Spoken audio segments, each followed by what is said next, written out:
오늘은 구약 성경의 여호사밧 왕에 대한 말씀을 살펴보면서 그 여호사밧 왕을 통해서 배우는 교훈을 알아보기를 원합니다.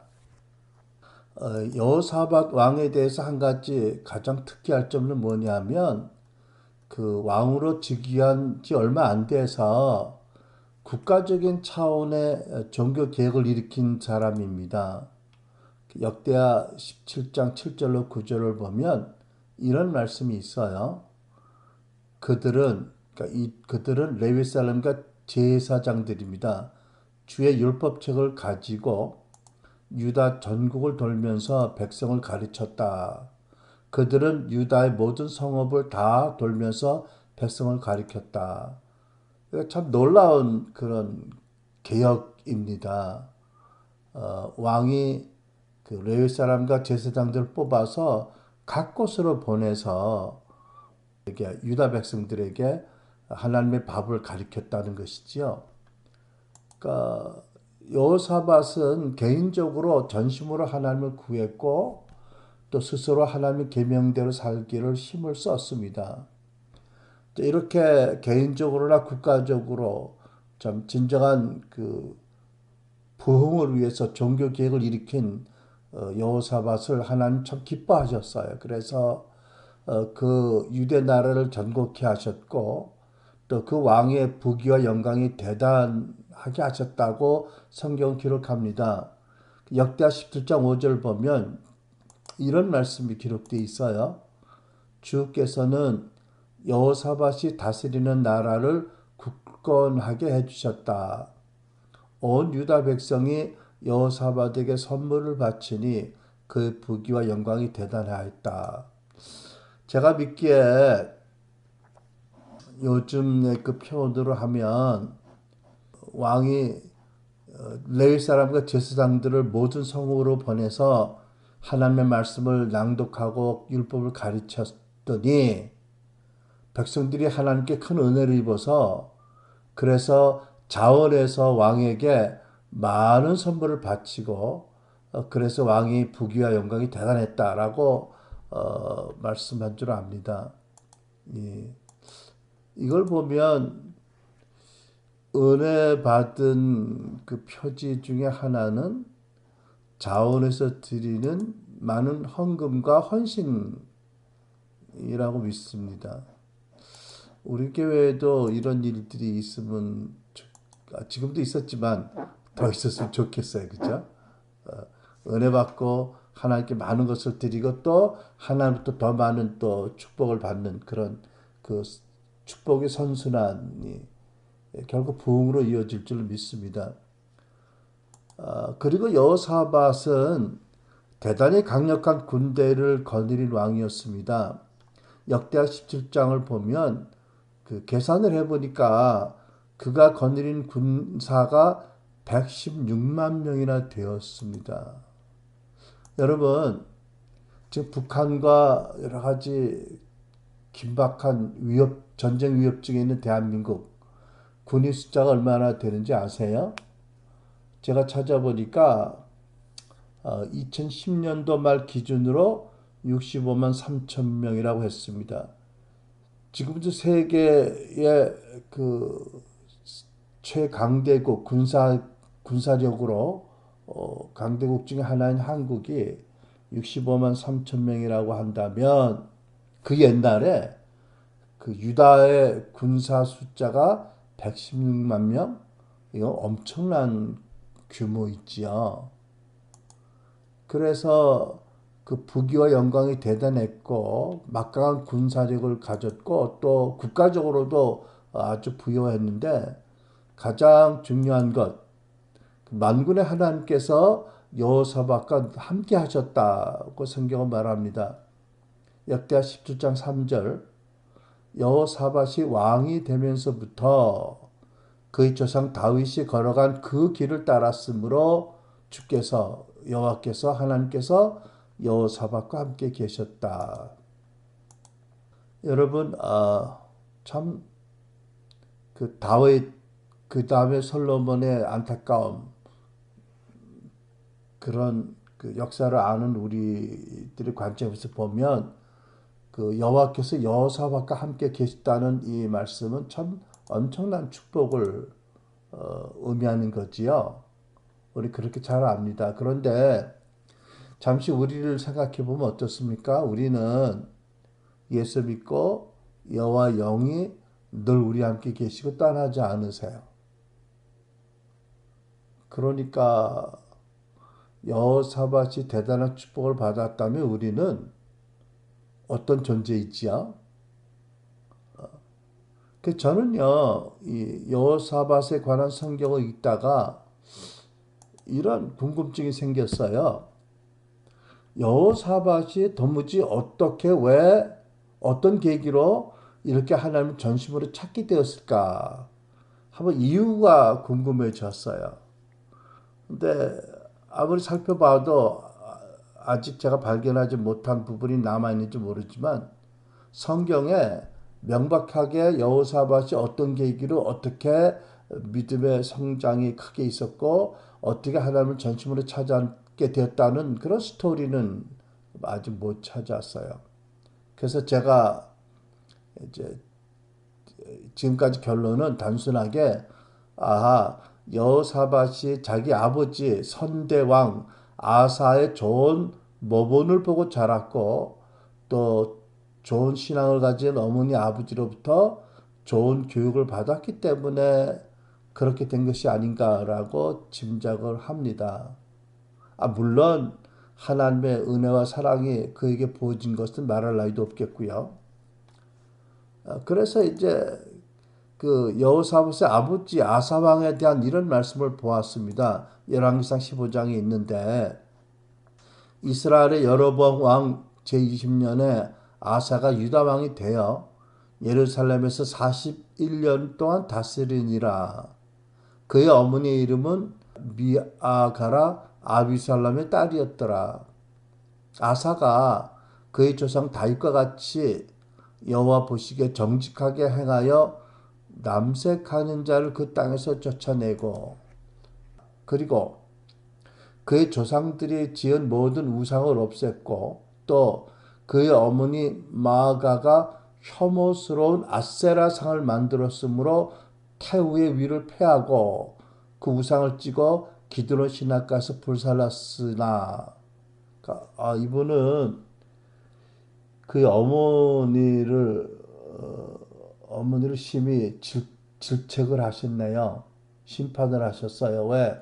혐오스러운 아세라 목상을 만들었기 때문에. 그래서 어머니에게서 태우의 위를 표했고 그 우상은 찍어서 불살랐다. 그래서 아사의 마음이 일평생 여호와 앞에 온전하였으며 그가 그의 아버지가 성별한 것과 자기가 성별한 것을 여호와의 성전에 받들어 드렸으니 곧 은과 금과 그릇들이더라. 이렇게 아사 왕도 아들 때에 크게 발전된 개혁을 시작을 했었습니다. 그리고 그 마음이 평생 하나님 앞에 온전하게 살았고 또 그가 많은 것을 하나님께 드렸다. 이렇게 이제 아사 왕에 대한 좋은 기록이 있습니다. 그래서 아마 그 여호사밧이 아버지의 그 과감한 그 종교 개혁을 위한 결단, 또 헌신 이런 모습을 보고 자랐기 때문에 그도 하나님을 사랑하고 경외한 왕이 되었다라고 믿습니다. 그래서 역대하 16장 9절 이게 아이러니컬한 것인데 아사 왕이 잘못한 큰 실책을 범했어요. 그때 하나님이 그 당신의 선지자를 보내서 책망하실 때에 선지자가 인용한 말씀이 역대하 16장 9절인데 이것이 아들에게는 아주 긍정적으로 임한 말씀이 되었어요. 무슨 말씀이냐면 여호와의 눈은 온 땅을 두루 감찰하사 전심으로 온 마음으로 자기에게 향하는 자들을 위하여 능력을 베푸신다. 그래서 이 아버지 아사의 한 가지 큰 실책으로 책망할 때 선지자가 전한 말씀이 아들에게는 큰 축복의 말씀으로 임한 것을 볼 수가 있습니다. 그런데 뭐 모든 사람이 그렇듯이 여호사밧도 완전한 사람은 결코 아니었습니다.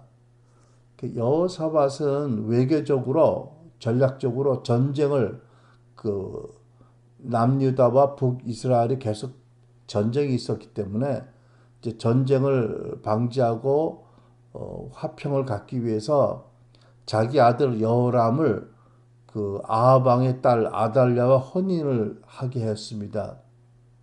역대하 18장 1절 하반절에 보면 아합의 가문과 혼인함으로 인척 관계를 맺었더라. 그러니까 사실 왕의 그 국제 혼인은 사실은 국가 동맹을 위한 그 전략적인 결혼이잖아요. 그래서 아무튼 이렇게 전략적인 정략적인 결혼을 시켰어요. 그리고 한동안 전쟁이 없었었고, 그동안에 참 국제무역도 힘쓰고, 그래서 아무튼 국가가 더 부강하게 되었습니다. 그렇지만, 그 아합 왕은 정말 하나님 앞에 가증스러운 많은 죄를 지었던 왕이지요. 근데 그 하나님의 사람 여호사밧이 그 아합의 가문과 혼인을 했기 때문에 훗날에 큰 불행을 겪게 됩니다. 그러니까 불가피하자는 전쟁에 이제 참전하게 되었고 왕 자신은 전쟁터에서 죽음의 위기에 몰렸다가 겨우 살아남게 되었습니다. 근데 그 일에 대해서 역대하 88장 2절에 이렇게 기록되어 있습니다. 몇 해 뒤에, 그러니까 이제 자녀들 결혼시킨 다음에 몇 해 뒤에 여호사밧이 사마리아로 가서 아합을 방문하니 아합이 여호사밧과 그를 수행하는 사람들을 대접하려고 많은 양과 소를 잡았다. 아합은 여호사밧에게 함께 길라 라모스를 치러 가자고 제안하였다. 이제 사돈이 만났잖아요. 근데 아합이 어른이지요. 사돈이지만. 사돈 어른한테 아주 분에 넘치는, 물론 왕이지만 왕의 지위를 고려해도 아주 분에 넘치는 환대를 받았어요. 그리고 점잖게 이렇게 어려운 부탁을 하니까 어떻게 요청을 거부할 수 있겠어요. 보통 사람이라면. 여호사밧이 즉각 적극적으로 지지하는 반응을 보입니다. 역대하 18장 3절 4절 이렇게 기록되어 있습니다. 이스라엘의 아합 왕이 유다 여호사밧 왕에게 물었다. 길르앗의 라못을 치러 나와 함께 가시겠습니까? 여호사밧이 대답하였다. 내 생각이 바로 임금님의 생각이고 내가 통솔하는 군대가 곧 임금님의 군대입니다. 우리는 임금님과 함께 싸우러 나가겠습니다. 이렇게 즉각 열렬한 지지를 표명을 했어요. 여러분 이거 잘한 일이라고 생각하세요? 어쨌든 여호사밧이 그랬습니다. 근데 이제 4절을 보니까 그러면서도 성경이 이렇게 말씀해 그러면서도 그러니까 이게 잘한 짓이 아니었는데 그때 더해서 이런 뜻이죠. 여호사밧은 이스라엘 왕에게 말하였다. 그러나 먼저 주의 뜻을 알아보면 좋을 듯합니다. 그러니까 이게 여호사밧이 큰 실수를 한 거지요. 아차 싶으니까 이제 더 추가해서 역제안을 합니다. 나는 적극적으로 하겠습니다. 내 군대가 왕의 군대 아닙니까? 왕의 생각이 내 생각입니다. 우리는 하나 아닙니까? 뭐 이렇게 좀 너스레같이 지나치게 적극적으로 반응해 놓고 뭔가 이렇게 성령의 책망을 받았든지 그러나 우리가 먼저 하나님 뜻을 알아봐야 되지 않겠습니까? 이렇게 제안을 한 거예요. 그래서 아합 왕이 이스라엘의 선지자 400명을 불러들였습니다. 참 선지자 숫자가 많다고 생각 안 하세요? 왕궁에 불러들어온 주요 선지자가 400명이었어요. 제 생각에는 적지 않은 숫자 같아요. 그죠? 근데 하나님께서 그 사도 바울을 통해서 에베소서에 오직 사역에 대한 말씀을 주시고도 장구한 세월이 흘렀는데 대한민국에는 400명의 선지자가 있을까? 이런 생각도 해봤습니다. 그래야 되지 않을까? 이런 생각이 들었고요. 어쨌든 400명을 불러서 이제 왕이 하명을 합니다. 우리가 길랄 라모스 치러 전쟁하러 갈 텐데 이 전쟁에 대한 여호와의 뜻을 알도록 기도하라. 그랬더니요, 400명 모두가 한 목소리로 올라가소서 하나님이 그 성을 왕의 손에 붙이시리다. 분명히 승리를 하나님 주실 겁니다. 올라가세요라고 아주 기쁜 소식을 전해 주었어요. 근데요, 옆에 앉아있던 여호사밧이 뭔가 의심스러웠든지 다시 이제 이렇게 요청을 합니다. 역대하 18장 6절 보니까 우리가 물어볼 만한 주의 예언자가 여기 또 없습니까?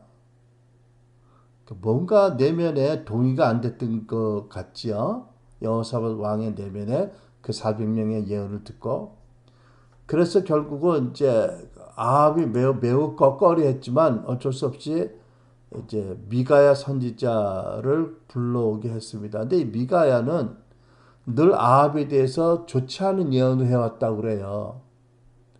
어쨌든 미가야는 이제 궁에 불려 들어와서 똑같은 가명을 받고 기도하고 나서 하는 말이 전혀 400명과 다른 말씀을 전합니다. 이 전쟁에서 승리할 것이 아니라 이 전쟁에서 패할 것이고 아합이 이 전쟁에서 죽게 될 것이다. 그리고 저 400명이 그렇게 예언한 것은 하나님께서 아합을 심판하시기 위해서 거짓말하는 영들이 역사할 것을 허락하셨기 때문에 그 거짓말하는 영들이 그들의 입에 넣어준 잘못된 예언을 전한 것이다. 잘못된 예언이었는지는 아무튼 그 거짓말한 영들이 준 말씀을 예언을 전한 것이다 이렇게 주장을 했어요. 그런데 그 여호사밧과 이제 아합은 400명의 말을 들었어요. 그리고 미가의 예언을 무시했습니다. 근데 성경을 읽어보면 어떻게 됐죠? 아합은 미가의 예언 그대로 전쟁에 나가서 적군이 쏜 화살을 맞고 피를 흘리다 죽었어요. 유다왕 여호사밧도 전쟁에 나가서 적군들에게 포위되어 쫓기다가 정말 죽게 된 형편이었는데 하나님 크신 도움으로 겨우 목숨을 건지고 살아 돌아왔습니다. 자, 그러자 하나님께서 겨우 살아 돌아온 여호사밧 왕에게 당신의 종을 보냅니다. 선교자 예후를 보내셔서 이런 책망의 말씀을 전하게 하셨습니다. 역대하 19장 2절로 3절. 왕이 악한 자를 돕고 여호와를 미워하는 자를 사랑하는 것이 가하나이까? 그러므로 여호와께서 진노하심이 왕에게 임하리이다. 참 대단히 하나님이 사랑하시던 그 여호사밧 왕이지만 큰 실수를 한 것을 보지요. 참 하나님을 미워하는 그 아합의 딸과 자기 아들을 결혼시키고 동맹을 맺고 국가적인 그리고 함께 전쟁에 나가서 불가피한 전쟁도 아닌데 그냥 마지못해 참연상 의리상 나가서 이제 많은 군인들을 이제 잃어버리고 죽음에 겨우 살아왔는데 하나님이 진노하심이 임할 것이다 이렇게 준엄한 심판의 말씀을 주세요. 그러나 이제 3절 보면 그러나 임금님께서는 선한 일도 하셨습니다. 아세라 목상을 이 땅에서 없애버리셨고 마음을 오로지 하나님 찾는 일에 쏟으신 일도 있으십니다. 전엔 그랬는데 이제는 안 그렇다는 얘기죠. 그러나 하나님이 이전에 그 믿음의 일도 기억하고 계신다. 이렇게 말씀을 전하게 하셨어요. 우리가 이 여호사밧 왕에 대해서 이렇게 일견해서 성경의 중요한 말씀을 이렇게 우리가 살펴보았는데 그 여호사밧의 일생으로 인한 긍정적인 교훈을 한번 생각해 보겠습니다. 정리해서. 그러니까 여호사밧은 그 종교 개혁을 일으켰고 자기 나라의 모든 우상과 목상들을 아세라 목상 다 제거했어요. 이것이 하나님 크게 기쁘시게 한 거지요. 근데 이제 우리에게 오늘 이 시대를 사는 우리에게 적용한다면 이렇게 한번 우리가 생각해 볼 수 있을 것입니다. 오늘날 예수님 믿고 성령으로 거듭나고 예수님의 제자로 하나님의 그 자녀로 살아가는 우리에게 혹 제거할 어떤 우상이 있는 건 아닌가? 그러니까 하나님보다 더 우선적으로 추구하거나 더 믿는 것, 의지하는 것은 모든 게 우상이지요. 그 시대는 가정한 사람의 손으로 만든 우상이지만 이 시대 우상은 그런 어떤 형상으로 우리가 섬기는 게 아니고요. 우리 마음에 더 우선적으로 생각하는 것들, 그죠? 이것들이 우상인데 어떤 사람에게는 물질이 우상일 수 있고요. 또 어떤 사람에게는 명예가, 권세가 우상이 될 수 있지요.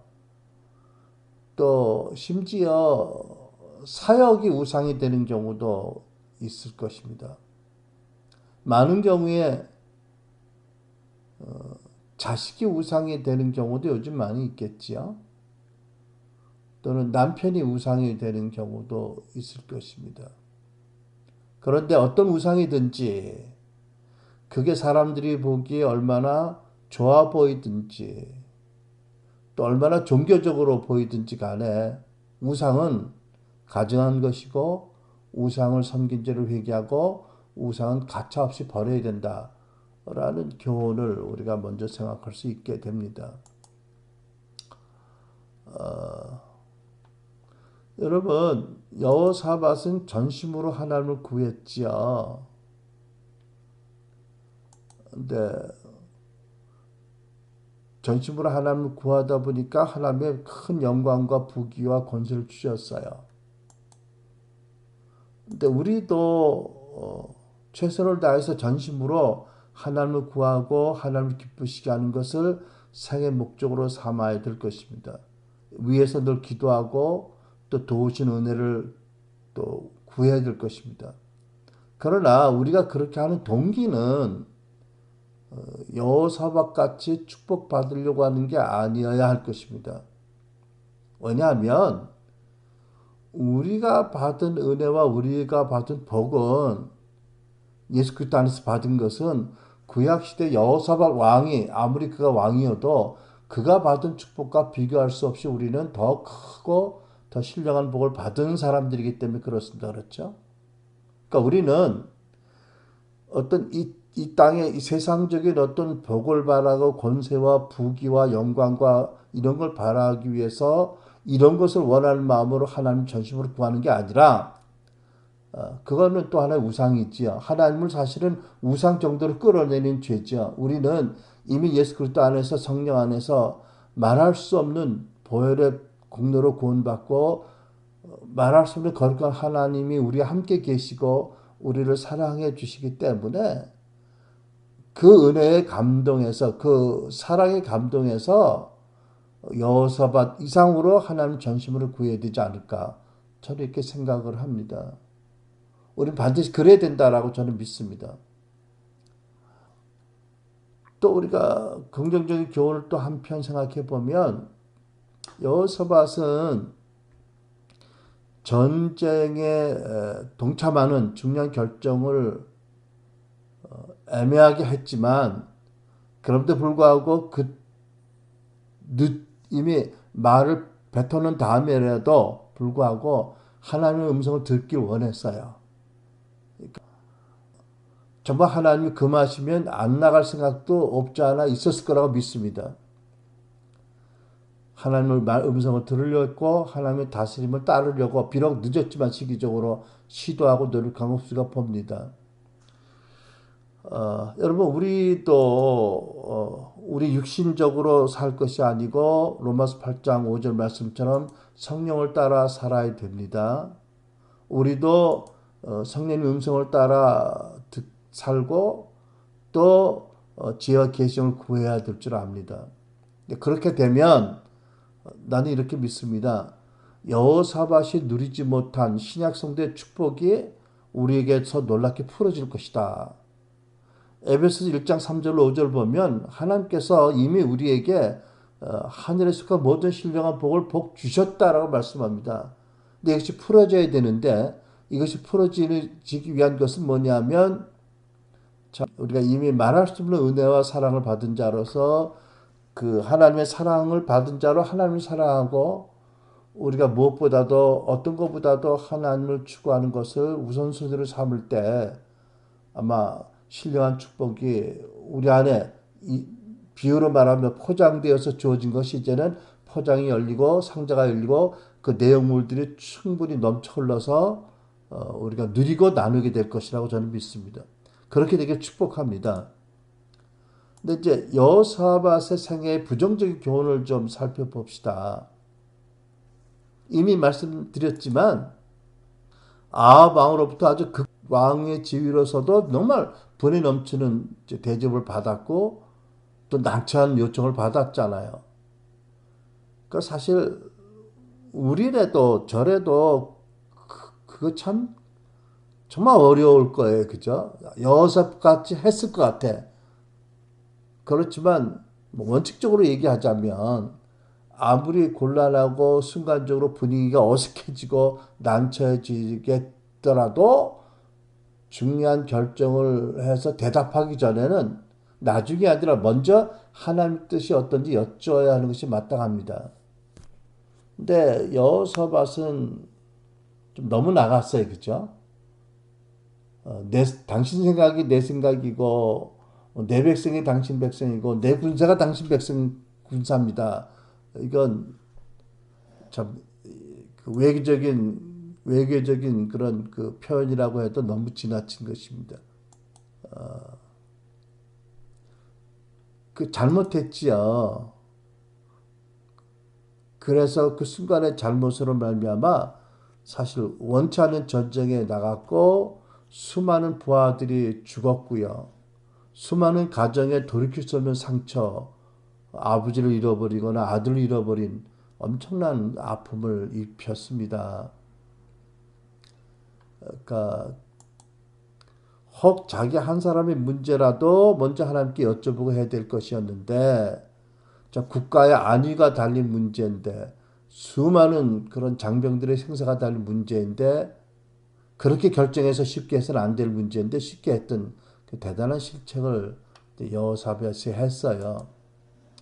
근데 여러분 우리가 잘 아는 케이스지만 여호수아도 이렇게 크게 실수한 적이 있었어요. 그죠? 여호수아 9장을 보면 이제 간단히 얘기하면 그 하나님의 그 사람들이 그 출애굽한 이스라엘 백성들이 말하자면 파죽 주세로 이렇게 이제 팔레스타인을 이제 그 가나안 땅에 들어오니까 기브온 족속들이 이게 다 죽게 생겼거든요.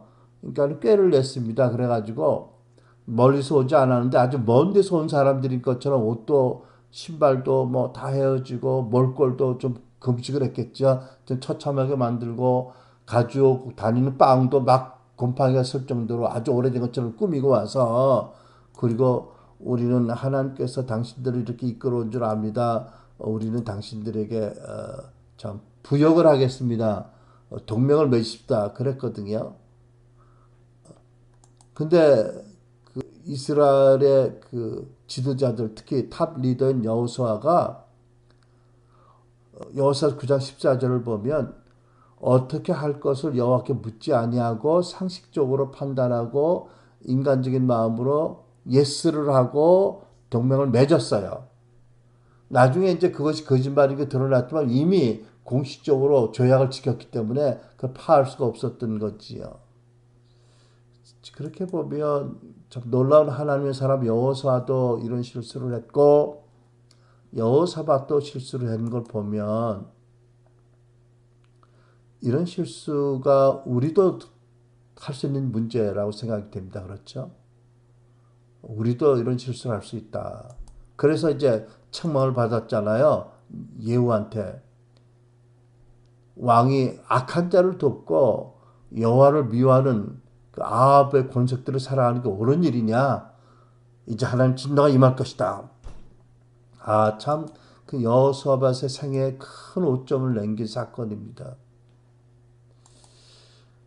물론 여러분, 우리는, 신약 성도인 우리는 우리 이웃을 사랑해야 됩니다. 그죠? 또 그들에게 기쁨과 유익을 주어서 그들로 하여금 구원받게 해야 됩니다.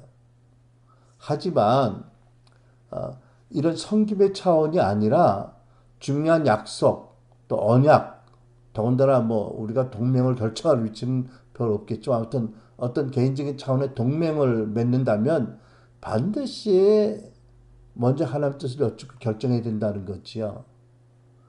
어떤 경우라도 인정 때문에, 관계 때문에, 의리 때문에, 또 분위기는 물론이고, 그래서 마지못해서 곤란하더라도 뭐 하나님 원치 않는 약속을 하거나 동맹을 하지 말아야 된다라는 원리를 보게 되잖아요. 근데 여러분, 우리가 살면서 이와 비슷한 케이스가 어떤 게 있을 것 같으세요? 개인적으로. 여러분, 그 보증 쓰는 건 어때요? 보증 쓰는 거. 대출 보증 뭐 이런 거. 빚 보증. 그 뭐, 그, 뭐 수많은 사람들이 아마 의리 때문에, 체면 때문에 거절하기 어려워서 보증을 섰다가 본인은 물론이고 배우자들과 자녀들에게 엄청나게 어려움을 가져오게 사람들이 많을 것 같아요. 그렇죠? 아무튼 이런 경우들 뭐 그분들이라고 뭐 생각 없이 했겠습니까? 아무튼 분명히 먼저 하나님께 여쭤보고 해야 된다라는 것을 우리가 확립된 원칙으로 가지고 살아야 될 줄 믿습니다. 또 한 가지 여호사밧이 내키지 않은 전쟁에 대해서 하나님 음성을 들으려고 시도를 했어요. 그죠? 근데 결국은 실패했어요. 그리고 거짓의 영들에게 미혹된 그릇된 예언을 받아들였고 전쟁에 나갔고 수많은 군병을 잃었고 자기도 죽을 뻔했어요. 이에 관해서 우리가 또 한 가지 기억할 것은 뭐냐면 내 양은 내 음성을 듣고라는 주님의 말씀에 따라 또 귀 있는 자들은 성령이 하시는 교회 하시는 음성을 들으라 하신 말씀을 따라서 우리가 예언적으로 주의 음성을 들으는 것은 마땅하고 성경적이에요. 그죠? 그렇지만 이제 이 부분에서 우리가 참 조심해야 된다는 것을 봅니다. 자칫하면 내가 듣고 싶은 내용만 듣게 되고 내가 듣고 싶지 않은 것은 안 듣게 될 수도 있다라는 것을 우리가 여기서 이런 경우에 볼 수가 있는 거지요. 그 지난주에 말씀드렸지만 시편의 18편 29절 주께서 나의 등불을 켜시며 여호와 내 하나님이 내 흑암을 밝히시리이다. 여러분 나의 흑암이 내 환경에도 있지만 내 마음 안에도 있어요. 그러니까 성령께서 빛으로 내 마음에 빛이 주셔야 내 마음 안에 흑암이 어둠이 떠나고 밝음으로 가지고 주를 바로 따를 수 있는 거잖아요. 그러니까 우리가 평소에 하나님께서 내 마음을 밝혀주시도록 빛으로 우리가 허락하고 기도해야 된다는 거지요. 왜냐하면 누구든지 다 예수님 빼놓고 다소간의 마음에 어둠이 있을 수 있잖아요. 그렇죠? 그러다 보면 하나님 음성을 듣기를 원하고 기도 응답을 받기 원하는데 때로는 자기가 자기 마음에 원하는 것만 듣게 되고 또는 원하는 것으로 잘못 들을 수도 있다는 것이죠. 여러분 그 한 가지 심각한 예가 사도행전의 베드로입니다. 사도행 11장을 보면 이런 일이 있지요. 베드로가 요바에서 이제 낮 시간에 그 옥상에 올라서 기도하고 있었죠. 그때 그 환상이 봤어요. 세 번 똑같은 환상에 이제 봤잖아요. 큰 보자기 같은 그릇에 내귀퉁이가 묶끈이 달린 이제 그것이 내려오는데 그 안에 각종 이제 들짐승 네 발 가진 발 곤충과 새들이 있었다. 그리고 또 하나님 음성이 들렸죠. 일어나서 잡아먹어라 베드로야. 근데 베드로가 주님 이렇게 대답해요. 그러니까 베드로가 그 경황 중에도 그 음성이 하나님인 건 알았어요. 그렇죠? 일어나서 잡아먹으라 하는데 주님 한 거 보면 그 음성이 다른 음성이 아니라 하나님 음성이라는 걸 알았는데도 이렇게 말합니다. 주님, 어, 나는 절대로 그럴 수 없습니다. 이렇게 말해요. 하나님 당신의 음성인 줄 아는데 나는 뭐 접수 안 됩니다. 나는 절대로 속된 것이나 부정한 것을 먹은 적이 없습니다. 근데 이제 하나님께서 답답하시니까 이렇게 말씀하신 것 같아요. 답답하다는 표현이 좀 어폐가 있을지 모르지만 하나님께서 깨끗하게 하신 것을 속되다고 하지 말아라. 이런 음성이 들었어요. 두 번이나 세 번 일어났어요. 근데도 베드로는 계속 의심하고 있거든요. 그러니까 성령께서 또 말씀합니다. 베드로를 초대하러 온 이제 그 백부장이 보낸 사람들 왔을 때 대화하는 중에 의심하지 말고 함께 가라 이렇게 말씀하세요. 그래가지고 베드로가 참 그 어쩔 줄 몰라 하면서 그냥 엉겹결에 따라갑니다.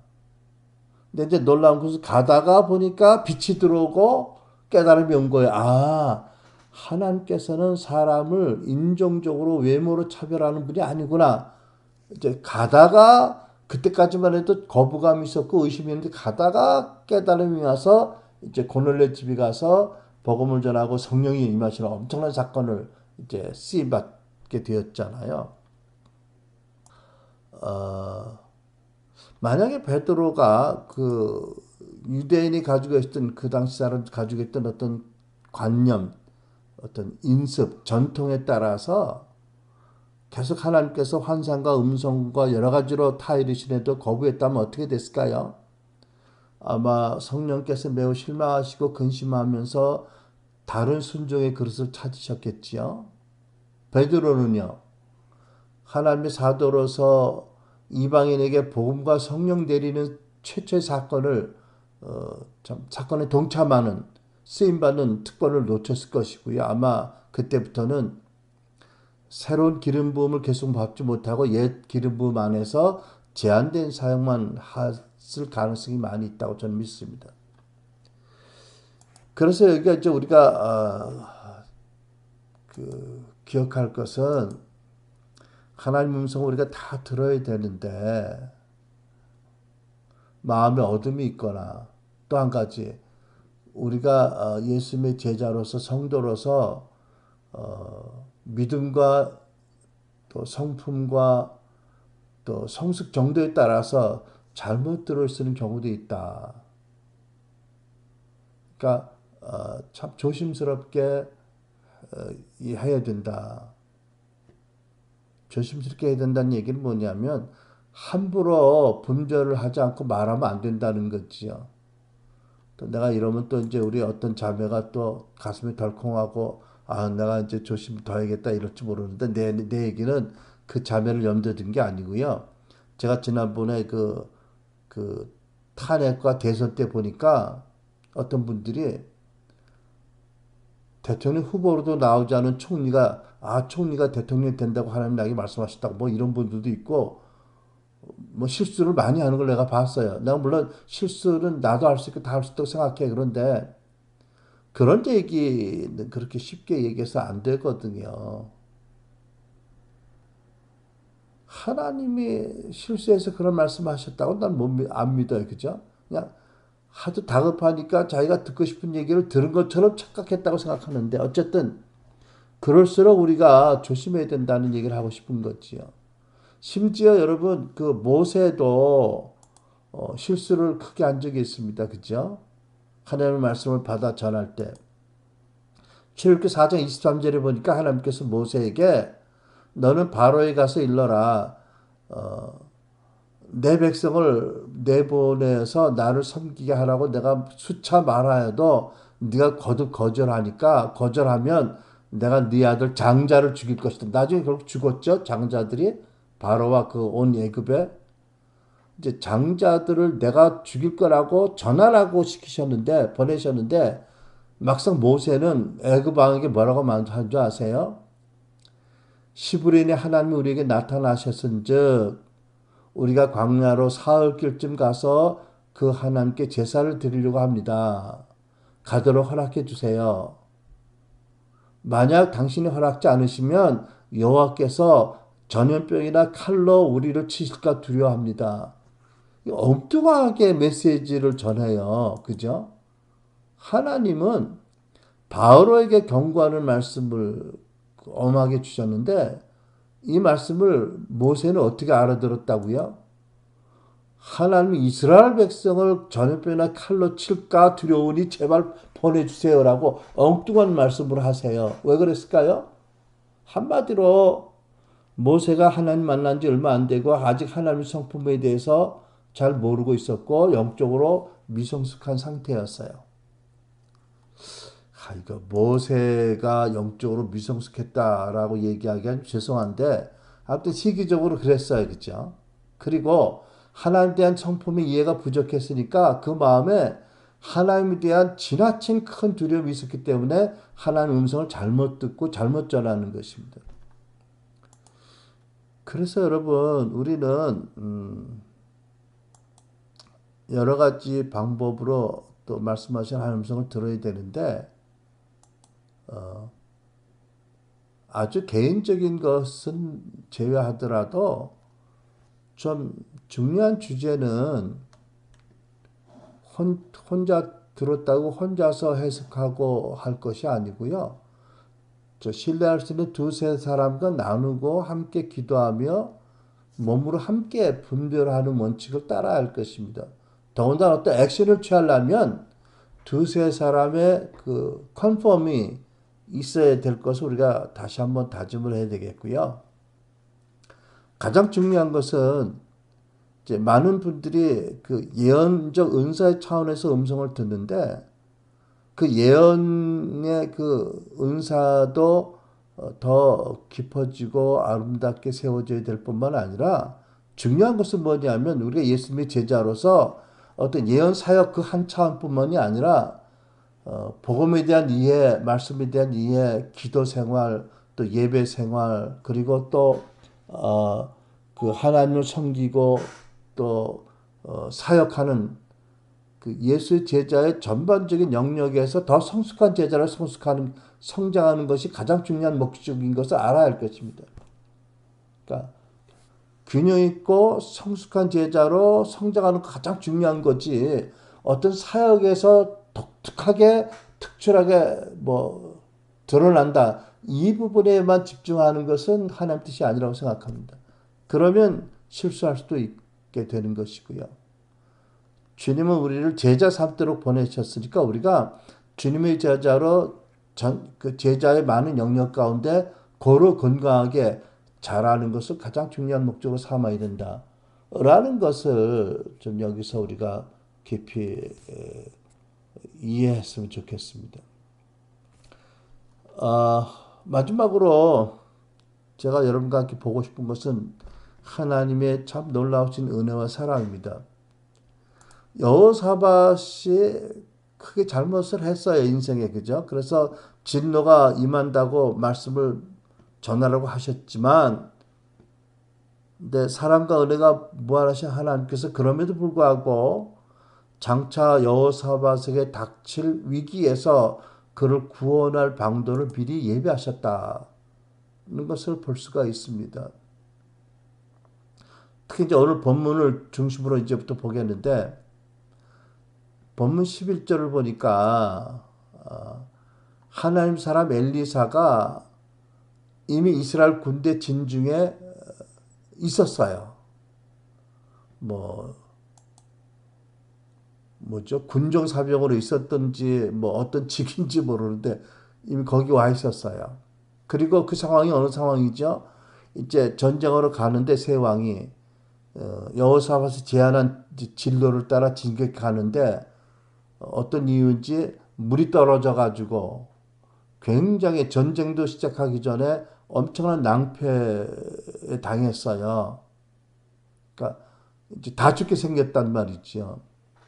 근데 참 여기서 보니까 그래도 하나님의 왕, 하나님 사람 여호사밧은 속사람이 강건해서 그 경황 중에도 이렇게 하나님 음성을 들으려고 하고 선지자를 찾아요. 근데 대지적으로 그 북이스라엘 왕은 좀 경망스럽다고 할 정도로 그냥 당황하고 낙심하고 하나님 우리 세 왕을 여기서 죽이기로 하셨다 뭐 이러고 막 무너지는 모습을 보거든요. 참 대조적이잖아요. 그죠?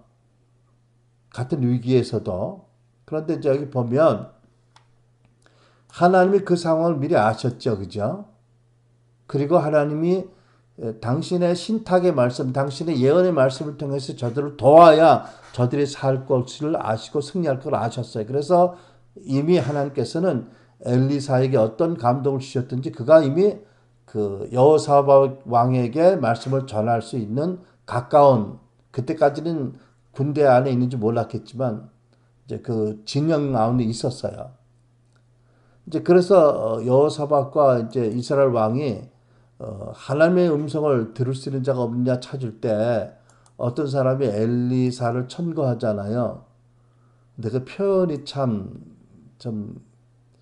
마땅치 않아요. 뭐라고 표현하지요?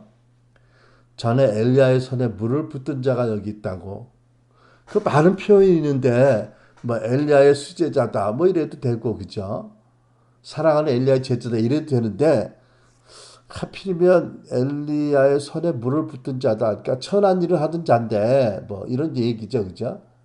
그러니까 참 어떻게 보면 하나님의 사람은 모든 사람에게 영광을 받는 거 아닌 것 같아요. 예수님도 그러셨고요, 그죠? 그러니까 모든 사람에게 영광을 받으려고 하는 사람들은 이제 신약 복음서를 보면 이제 바리새인과에 속한 사람들이 그런 것 같고 예수님의 제자들은 물론 형제들 가운데 사랑과 존경도 받고 서로 돌보겠지만 안 믿는 사람들에게 핍박도 각오를 해야 되잖아요. 그죠? 또 당연히 핍박을 받는다고 성경 말씀하시니까. 그러니까는 이 엘리사는 이제 그 군대에서 핍박받던 존재였던 것 같아요. 그러니까는 말할 때 그러잖아. 손에 물을 붓든 하찮은 일만 했던 뭐 쫄병이 하나 있는데요. 뭐 이러면서 이제 그 엘리사를 데려온 거예요. 어찌됐든지 엘리사가 와서 이제 검은고를 탈자를 불러달라고 요청합니다. 그리고 이제 말하자면 요즘 말로 찬양 경배 CD를 틀어달라 이런 거겠죠, 그죠? 이제 검은고를 타니까 그때 여호와께서 엘리사에게 감동을 주세요. 여호와의 손이 임했다. 하나님 임재가 임한 거예요. 그리고 이제 하나님의 신탁의 예언의 말씀을 전하게 되었습니다. 여러분 우리도 우리 주변에 검은고 탈자는 없지만 검은고 탈자보다 더 기름 부으심 있는 노래를 우리 위해서 불러줄 존재들이 많잖아, 그죠? 유튜브도 있고 뭐 라디오도 있고 CD도 있고 뭐 많아요, 그죠? 어쨌든 포인트는 뭐냐면 우리 각자가 하나님의 사랑과 하나님의 임재에 소킹되는 각자의 방법이 있어야 된다. 그리고 하나님의 사랑과 하나님의 그 임재에 소킹되고 그럴 때 정말 우리에게 하나님의 음성이 잘 들릴 수 있고 또 전달할 음성이 들릴 수 있다라는 것을 우리가 여기서 봅니다. 근데 이제 중요한 것은 뭐냐면 그 본문 16절로 17절을 보니까 엘리사가 하나님께 주신 말씀을 전달합니다. 이렇게 가로되 여호와의 말씀이 이 골짜기에 개천을 많이 팔아 하신다이다. 그리고 이렇게 이어서 말씀합니다. 여호와께서 이르시기를 너희가 바람도 보지 못하고 비도 보지 못하되 이 골짜기에 물이 가득하여 너희와 너 육축과 짐승이 마시리라. 뿐만 아니라 이것은 여호와 보시기에 오히려 작은 일이라 여호와께서 모압 사람도 당신 손에 붙이시리니. 자, 이런 말씀이지요. 보세요. 이제 물이 절대로 필요하고 목이 타들어가고 있는 상황이에요. 전쟁이 나기도 전에 이제 죽게 생겼잖아요. 근데 하나님 뭘 요구하세요? 마른 그 골짜기에 계곡에 또랑 개천을 많이 파라고 하세요. 한두 개가 아니 많이 파는 거예요. 이 개천은 물이 있을 때 필요한 거잖아요. 물을 유도하기 위해서, 그죠? 근데 좀 메말라가지고 먼지가 퍽퍽 나는 그런 상황이거든요. 물이 없어요. 근데 개천을 파되 많이 파라고 하세요. 그리고 비도 안 올 것이다. 비는 안 오겠는데 너희들이 여기 골짜기 물이 가득하게 될 거니까. 그리고 너희도 물을 풍부하게 마시고 모든 육축과 짐승도 마시고 넘치게 남을 것이다. 그러니까 우선 물이 내려오면 그 물을 저장할 수 있는 또랑을 많이 팔아. 차물을 파듯이 팔아가지고 말씀하세요. 그리고 이것은 적은 일이다. 뭐야? 비가 안 내려오는데 물이 엄청 흘러오는 것, 물이 골짜기 가득한 것이 적은 일이고 이제 전쟁에서 너희들이 대승을 거둘 것 이렇게 말씀하시거든요. 근데 생각해 보세요. 그거를 하나님 말씀이라고 믿고 또랑을 파야 됩니까 지금? 안 그래도 좀 숨이 턱턱 막히고 목이 좀 갈라지듯이 혀가 갈라지는데요.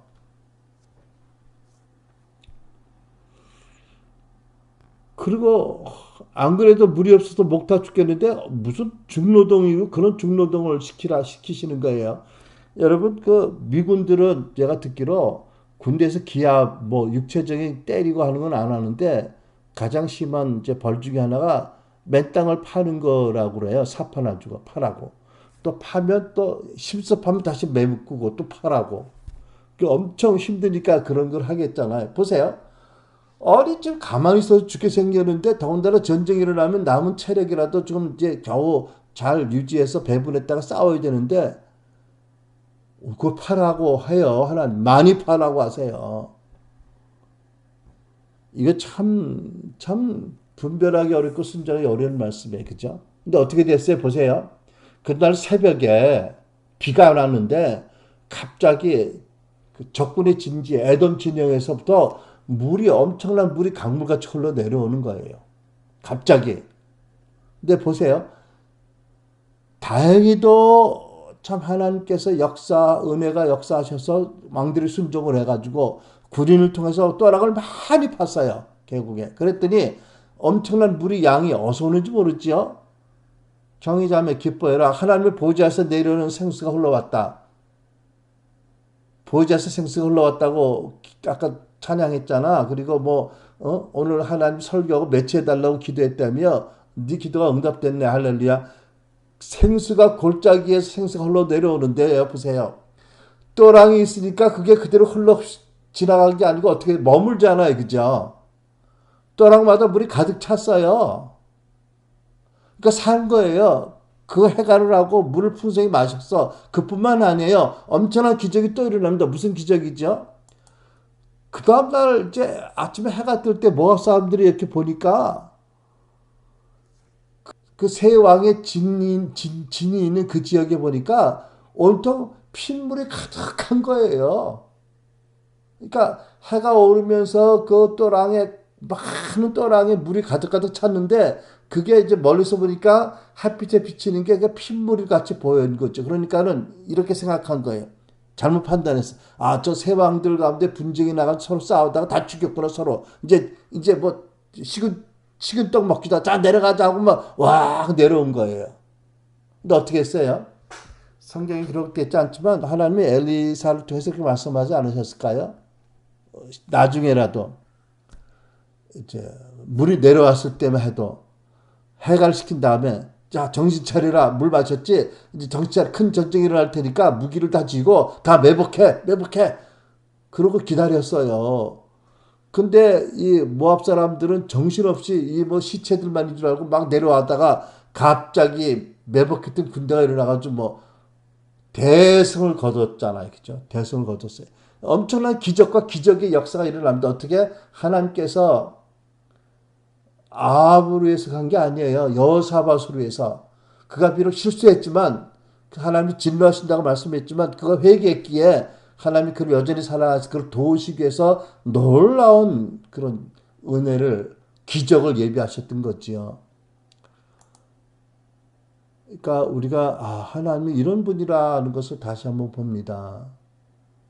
하나님 때때로 진노하시지만 그것은 우리를 당신의 관계로 바로 부르시기 위한 것이고 내가 진노했다. 진노가 임할 것이다. 그랬을 때 아이쿠 하나님 잘못했어요. 용서해 주세요. 제가 잘못하면 하나님이 곧 진노를 푸시고 그를 사랑으로 안아주시는 분은 아니에요. 그렇죠?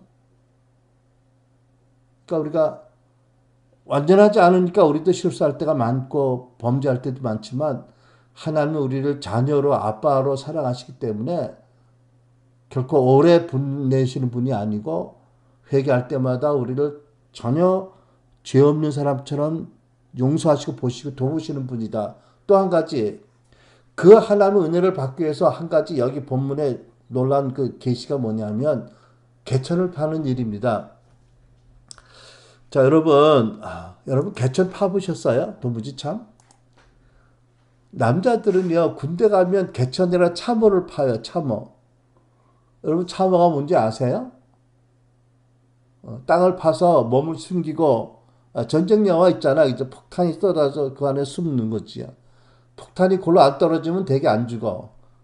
그리고 이제 참호사에 이제 통로도 파야 돼. 엄청난 고역인데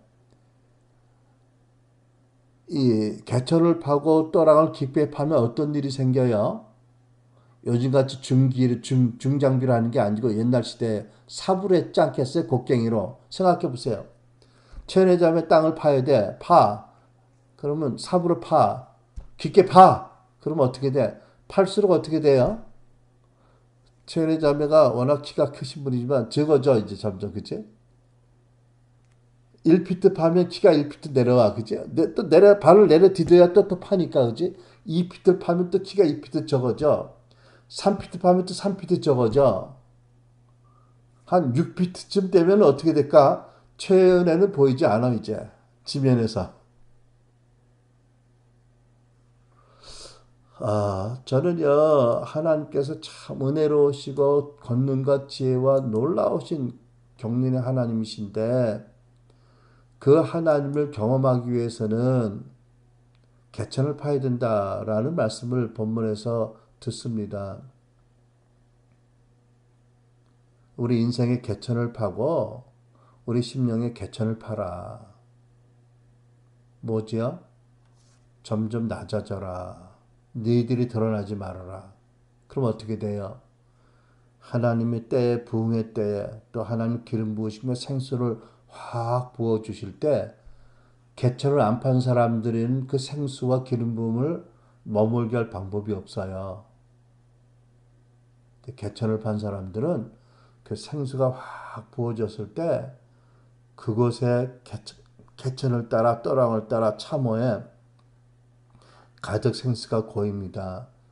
그럼 자기도 먹고 많은 사람을 먹일 수 있고 흡족하게 마시고요. 또 기름이 칵 채워집니다. 어떻게 돼요? 하나님의 영광이 비춰질 때 그 빛이 많은 사람들에게 보여지게 됐지요. 여러분 몇 년 됐지요? 20년 됐지요? 한국의 모든 교회가 개천을 파고 기다리진 않았지만 일부 개천을 받던 사람들에게 막 부어졌던 성령의 생수와 기름 부음이 이렇게 머물던 사람들이 많이 있었어요.